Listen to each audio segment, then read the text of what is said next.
What is financial planning? It's one of the most common questions I get because it's different for every single person. What we do though is work out what your goals are, and for each person it's different. For example, if your goal is to pay off your mortgage, it's actually not about paying off your mortgage. It's about what it means once you no longer have a mortgage. It frees up your ability to work less, spend more, have more time with family, retire early, all of those things. So our job as financial planners is to actually work with you to figure out what you're trying to achieve, not necessarily how to get there with you initially. Our job after that is to figure out how to get there. And for each person, it's different. Just because you have the same goal as someone else, the way to get there may be completely different for you than it is for the next person. That's what financial advice is all about, is personalising your goals and your needs to what works best.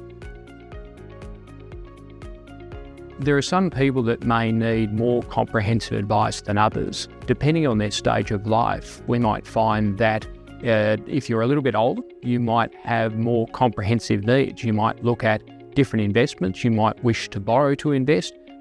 You might look at setting up a self-managed super fund. Whereas if you're younger in life and you're looking at trying to accumulate and build your savings, you might be looking at different strategies that might be a little bit more simple than what someone else at a different age might be trying to achieve. With financial plans, we look at different sections such as tax management, cash flow, budgeting, debt repayment, and then we dive down deeper to find out what's short-term goals and what are the long-term goals.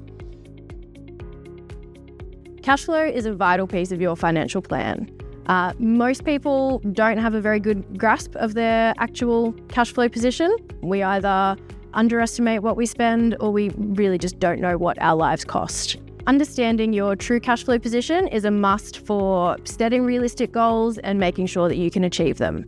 For example, let's say you have a savings target and you want to save $500 a month, but after your mortgage or your rent, paying the bills, doing your grocery shopping, you've only got $150 left over.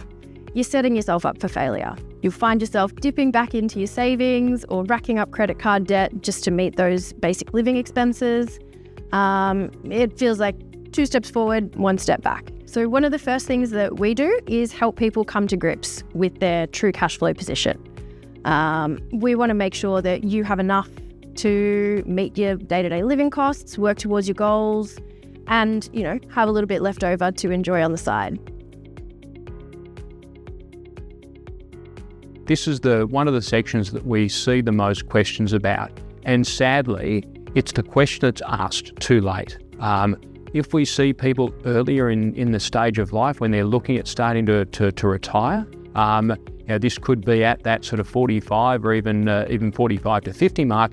This is where you're going to achieve the greatest results. If you start earlier, the effect of compound interest on your retirement savings is going to be massive. If you start retirement planning at 60 and you want to retire at 65, the impacts aren't going to be as great. Tax planning is probably one of the things that everyone wants to know about. They want to pay less tax and they want to do it in the most legal and efficient way possible. Obviously, that's where we come in. But tax planning and tax preparation are 2 very different things. A lot of people think about tax preparation and their accountant, which is what you do at the end of the financial year, looking backwards at what happened in the year before. Tax planning is forward-looking and is the most important part of it because it's too late. Once 30 June has ticked over, you often can't change what happened last financial year. It's all about planning for the next year.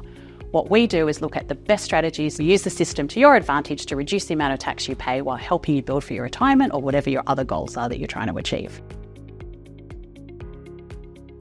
No one likes paying insurance premiums, but sometimes it is a necessary evil. What we do is first analyse what cover types you might need and how much, and then we compare that to what you might already have in your super fund or other policies that you've already taken out, and we try and bridge the gap.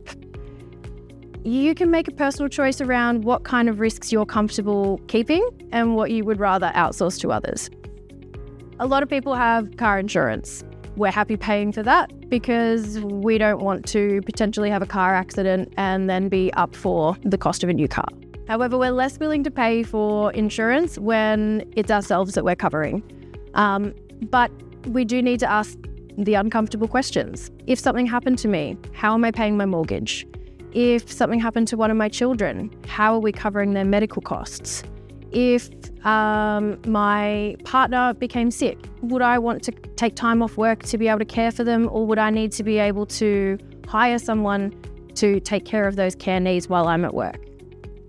All of these questions, we kind of help you answer and make sure that we've accounted for that in your insurance plan. Now let's talk about how to get the most out of your initial meeting with your financial planner. Everyone is busy, and we want to make sure that we get the most productive use of your time in the meeting and that you walk out of there with a sense of feeling of what's involved and what the next steps are. One of the most important ways to ensure you get the most out of your initial financial planning appointment is to come open-minded to the meeting.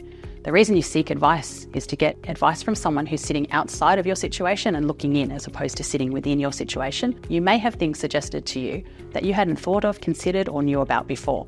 So the more open-minded and prepared you are, the more you'll get out of it. It's important to note that your initial meeting is what we refer to as a general advice discussion. I like to think of general advice as all of the things that you could do. So we can talk through strategies that might work for you, how they work, pros and cons, things that you need to consider. But what we can't do is give you a specific recommendation around strategies or products, telling you what you should do. That comes under the personal advice framework. And to give personal advice, we would need to work with you to prepare a personalised financial plan.